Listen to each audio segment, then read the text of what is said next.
यह कहानी एक 50 साल के आदमी हम्बर्ट की है। उसे एक 14 साल की लड़की से लगाव हो जाता है और उसे पाने के लिए वह उसकी माँ से शादी कर लेता है और कई नैतिक सीमाओं को पार कर देता है। इस फिल्म का नाम है लोलिता, जो एक किताब पर आधारित है।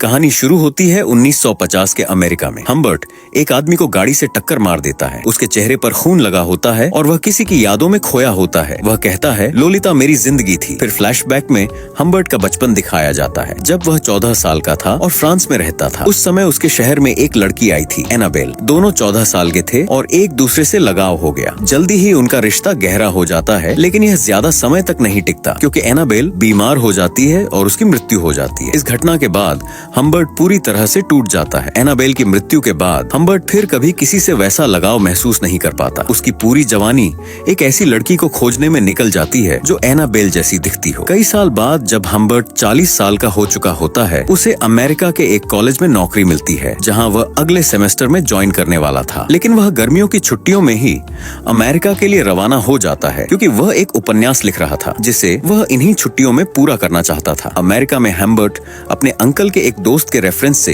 एक घर किराए पर लेने जाता है। वह घर शार्लोट नाम की एक विधवा महिला का होता है। हम्बर्ट को वह घर पसंद नहीं आता, क्योंकि वह छोटा और अव्यवस्थित होता है, लेकिन शार्लोट उसे आकर्षित करने की कोशिश करती है। हम्बर्ट वहां से जाना चाहता है, लेकिन तभी उसकी नजर शार्लोट की बेटी पर पड़ती है, जिसे सभी लोग लोलिता बुलाते हैं। उसकी उम्र भी 14 साल होती है, बिल्कुल एनाबेल जितनी और उतनी ही सुंदर। लोलिता की मुस्कान देखकर हम्बर्ट ठहर सा जाता है। भले ही उसे घर पसंद न आया हो, लेकिन वह $20 में पेइंग गेस्ट के तौर पर वहां रहने के लिए मान जाता है। हम्बर्ट वहां एक छोटे से कमरे में रहने लगता है और अपना उपन्यास पूरा करने की कोशिश करता है। उसे लोलिता में एनाबेल दिखाई देती है और वह उसे चुपचाप देखने लगता है। हालांकि लोलिता की उम्र कम थी, लेकिन वह अपनी उम्र से ज्यादा समझदार लगती थी। जब उसने पहली बार हम्बर्ट को देखा था, तो वह समझ गई थी कि वह उसे पसंद करता है। वह कई बार जानबूझकर हम्बर्ट के करीब आती, जैसे उसकी गोद में बैठ जाती। हालांकि हम्बर्ट जानता था कि यह सही नहीं है, फिर भी वह अपने जज्बातों पर काबू नहीं रख पाता। शार्लोट हम्बर्ट से प्रभावित हो जाती है और उससे शादी का सपना देखने लगती है। अगले दिन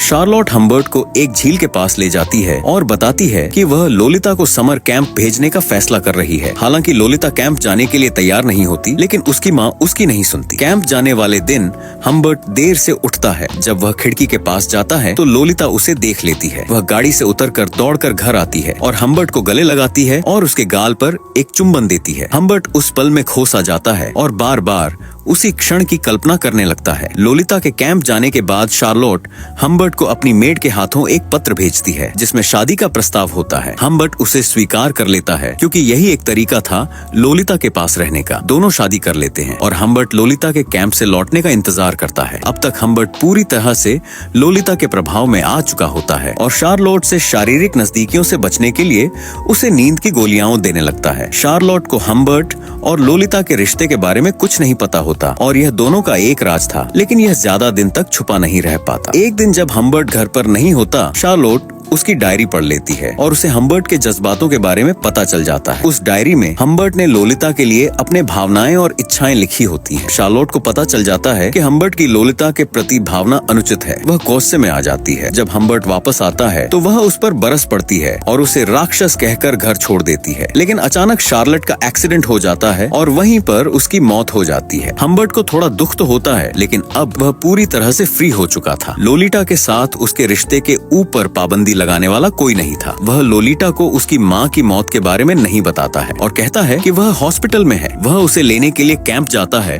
और उसकी मासूमियत देखते ही एक बार फिर से उसके प्यार में गिरफ्तार हो जाता है। वह कहता है कि उसने उसे बहुत मिस किया। लोलिता कहती है, तुम मेरी परवाह नहीं करते, क्योंकि तुमने अब तक मुझे किस नहीं किया। तब हम्बर्ट लोलिता की बोल्डनेस देखकर एकदम चौंक जाता है और गाड़ी को रोड की साइड पर रोकता है। दोनों पैशन के साथ एक दूसरे को किस करने लगते हैं और यह बस उनके रोमांटिक रिलेशनशिप की शुरुआत थी। हम्बर्ट कहता है कि वह होटल में रुकेंगे और अगले दिन उसकी माँ से मिलने हॉस्पिटल जाएंगे। होटल में लोलिता की मुलाकात क्लेयर नाम के एक आदमी से होती है और लोलिता उसकी तरफ भी आकर्षित हो जाती है। हम्बर्ट की मुलाकात भी क्लेयर से होती है, लेकिन वह उसे नाम से नहीं जानता। उसे लगता है कि क्लेयर कोई जासूस है जो उसकी बीवी की मौत के बारे में इन्वेस्टिगेशन कर रहा है। होटल में दोनों का रोमांटिक रिलेशनशिप इंटेंस हो जाता है और वे इस पल को खुलकर जीने लगते हैं। सुबह दोनों इस होटल से निकलते हैं और लोलिता एक फ्यूल स्टेशन पर हम्बर्ट से कहती है कि वह हॉस्पिटल जाना चाहती है अपनी माँ से मिलने, लेकिन हम्बर्ट उसे सच बता देता है कि उसके माँ बाप अब नहीं रहे। उसकी मौत एक एक्सीडेंट में हो चुकी है। लोलिटा के लिए ये बहुत बड़ा शॉक होता है। होटल वापस आकर वह दिन भर रोती रहती है। अब घर लौटने का कोई रीजन नहीं था और दोनों पूरे अमेरिका घूमने निकल पड़ते हैं। बीच बीच में वे कई होटलों में रुकते हैं और हनीमून की तरह एंजॉय करते हैं। फाइनली दोनों कॉलेज पहुंचते हैं, जहां हैम्बर्ट अपनी टीचिंग जॉब शुरू करता है और लोलिटा स्कूल ज्वाइन करती है। यहाँ भी दोनों के बीच शारीरिक संबंध जारी रहता है, लेकिन दुनिया के लिए वे सिर्फ गार्जियन और बेटी जैसे दिखते हैं। लोलिटा हम्बर्ट को सेक्सुअली मैनिपुलेट करके अपनी डिमांड को पूरा करवाती थी। एक दिन हम्बर्ट लोलिटा के स्कूल में उसका प्ले देखने जाता है, जहां पता चलता है कि पूरा प्ले क्लेयर ने लिखा है। यह वही आदमी है जिससे लोलिटा होटल में मिली थी। जैसे जैसे समय बीतता है, दोनों के बीच का रिलेशनशिप पहले जैसा रोमांटिक नहीं रहता। हम्बर्ट इनसिक्योर फील करने लगता है कि लोलिटा उसे छोड़ देगी। एक दिन हम्बर्ट को लोलिटा के पास कुछ पैसे मिलते हैं, तो हम्बर्ट सोचता है कि वह पैसे किसी और के साथ भाग जाने के लिए मिले हैं। फिर एक दिन हम्बर्ट एक रेस्टोरेंट में लोलिटा को फोन पर किसी से बात करते देख लेता है। जब लोलिटा उसे देखती है तो जल्दी से फोन काट देती है और अजीब बिहेव करती है, जैसे कुछ छुपा रही है। इससे पहले कि उनके बीच का रिश्ता और खराब हो, हम्बर्ट उसे एक और ट्रिप पर ले जाने का डिसाइड करता है। इस बार लोलिटा डिसाइड करती है कि वे कहाँ कहाँ जाएंगे। रास्ते में हम्बर्ट को लगता है कि कोई उनका पीछा कर रहा है, शायद वह क्लेयर हो सकता है। एक बार वे एक गैस स्टेशन पर रुकते हैं और हम्बर्ट कुछ सामान लेने अंदर जाता है और देखता है कि बाहर लोलिटा किसी अनजान आदमी से बात कर रही है। जब वह तुरंत बाहर आता है, वह आदमी जा चुका होता है। जब हम्बर्ट पूछता है तो वह कहती है कि वह बस रास्ता भूल गया था। हम्बर्ट को शक होता है कि वह कोई और नहीं बल्कि वही क्लेयर था। आगे के सफर में हम्बर्ट को हर वक्त लगता है कि क्लेयर कार बदल बदल कर उनका पीछा कर रहा है। जब वे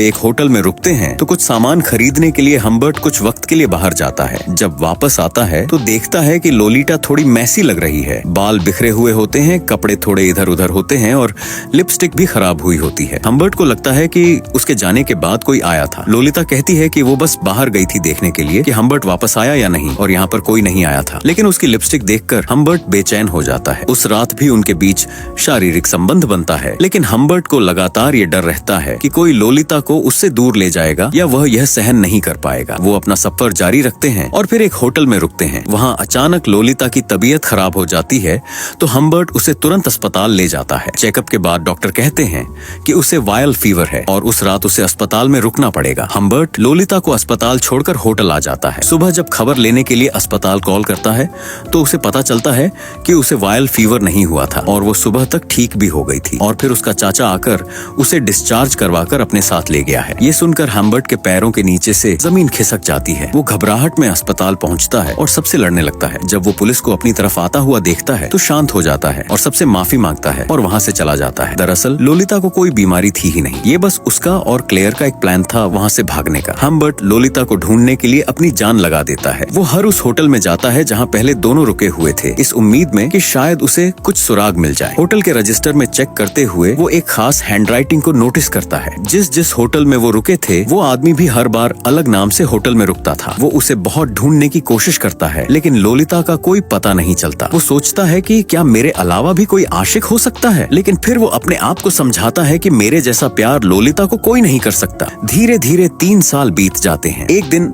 अचानक उसे लोलिटा का एक लेटर मिलता है जिसमें लिखा होता है कि उसने शादी कर ली है और अब वो प्रेग्नेंट है, लेकिन उसकी आर्थिक स्थिति कुछ ठीक नहीं है और उसे पैसों की जरूरत है। हम्बर्ट तुरंत ही लेटर में लिखे पते की तरफ निकल पड़ता है। 3 साल बाद वो लोलिटा से मिलता है। लोलिटा ने डिक नाम के एक आदमी से शादी कर ली थी और 3 साल के बाद भी हम्बर्ट जानना चाहता है कि वो कौन आदमी था जिसने लोलिटा को उससे दूर किया। फिर उसे पता चलता है कि एक आदमी जो काफी अमीर था और उम्र में भी ज्यादा था, उसी ने लोलिटा को फंसाया था। उसका नाम क्लेयर था और वो हम्बर्ट की गैर मौजूदगी में लोलिटा से मिलता था। लोलिटा कहती है कि वो क्लेयर के लिए पूरी तरह से दीवानी थी। ये सुनकर हम्बर्ट का दिल टूट जाता है। लोलिटा कहती है कि जब वो पहली बार उसके घर गई थी तो उसे पता चला कि क्लेयर एक एडल्ट इंडस्ट्री चलाता था और उसे टीनेज लड़कियां काफी पसंद थीं, लेकिन लोलिटा को किसी और लड़के के साथ नहीं सोना था। वो बस क्लेयर के साथ ही सोना चाहती थी। ये सुनकर क्लेयर उसे वहाँ से निकाल देता है। हम्बर्ट को अब लोलिटा पर तरस आता है क्योंकि अब वो अपनी जिंदगी गरीबी में जी रही थी। हम्बर्ट उसे अपने साथ चलने के लिए कहता है, लेकिन वो साफ मना कर देती है और कहती है कि मैं तुम्हारे साथ कहीं नहीं जाना चाहती, इससे अच्छा था कि मैं क्लेयर के साथ ही रहती। ये सुनकर हम्बर्ट का दिल टूट जाता है और आखिरी बार वो उसे जी भर के देखता है। फिर वो उसे थोड़ा पैसा देता है और उसके साथ आज तक उसने जो कुछ भी किया उसके लिए माफी मांगता है। फिर वहाँ से चला जाता है। जाता है। इसके बाद हम्बर्ट क्लेयर को मारने के लिए उसके घर की तरफ निकल पड़ता है, क्योंकि जिस लड़की को अपनी जान से ज्यादा प्यार करता था उसे उसने छीन लिया था, फिर उसे सड़कों पर छोड़ दिया। फिर भी लोलिता आज तक क्लेयर की दीवानी थी। हम्बर्ट क्लेयर के मेंशन पहुंचता है, लेकिन क्लेयर को कुछ याद नहीं होता, न उसका चेहरा न नाम। हम्बर्ट उसे बताता है कि तू सिर्फ लड़कियों का इस्तेमाल करता है, उनका पीछा करता है, प्ले में काम करने के लिए लाता है और फिर गलत काम करवाता है। जरूरी नहीं कि तू सबको याद रखे। फिर क्लेयर कहता है कि उसे याद आ गया है। वो कहता है कि उसने कभी लोलिता के साथ जबरदस्ती नहीं की थी और लोलिता अपनी मर्जी से उसके पास आई थी, और जब उसे यहाँ काम अच्छा नहीं लगा तो वो अपनी मर्जी से यहाँ से चली गई। फिर क्लेयर अपनी जान बचाने के लिए हम्बर्ट को एक ऑन ऑफर देता है कि वो उसकी मेंशन में रहे। वहाँ उसे सुंदर सुंदर टीनेज लड़कियां मिलेंगी और हर वो सुख मिलेगा जिसका उसने सपना देखा है। इस बात से हम्बर्ट और भी ज्यादा गुस्से में आ जाता है। उसका गुस्सा सिर्फ अश्लीलता के लिए नहीं था, बल्कि उसमें भावनाएं जुड़ी हुई थी। वह क्लेयर पर कई बार गोलियां चलाकर उसे मार डालता है। इसके बाद वह वहाँ से निकल जाता है। और दोस्तों, ये सीन मूवी का वही पहला वाला सीन था जहां हम हम्बर्ट को गाड़ी चलाते हुए देखते हैं और वह लोलिटा की यादों में खोया गाड़ी चला रहा होता है। क्लेयर के खून के जुर्म में पुलिस उसके पीछे पड़ी हुई है, लेकिन वह भागने की कोशिश भी नहीं करता। उसने अपनी जिंदगी की कोई परवाह नहीं की, क्योंकि जिस लड़की से उसने इतना प्यार किया वह उससे प्यार नहीं करती थी। पुलिस उसे गिरफ्तार कर लेती है और उसे जेल हो जाती है। जेल में होने के 1 साल के अंदर ही बीमारी के कारण उसकी मौत हो जाती है और अगले ही महीने लोलिटा अपने बच्चे को जन्म देकर गुजर जाती है। दोस्तों, इसके साथ खत्म हो जाती है ये शानदार मूवी। इस मूवी के जरिए हमें ये बताने की कोशिश की गई है कि इस तरह के नाजायज रिश्तों का अंत कैसा होता है। उम्मीद करता हूँ कि आपको ये वीडियो पसंद आई होगी। अगर वीडियो अच्छी लगी हो तो प्लीज लाइक करें, शेयर करें और कमेंट में बताएं कि अगली कौन सी मूवी का ब्रेक डाउन किया जाए। मिलते हैं अगले वीडियो में, तब तक के लिए टेक केयर और गुड बाय।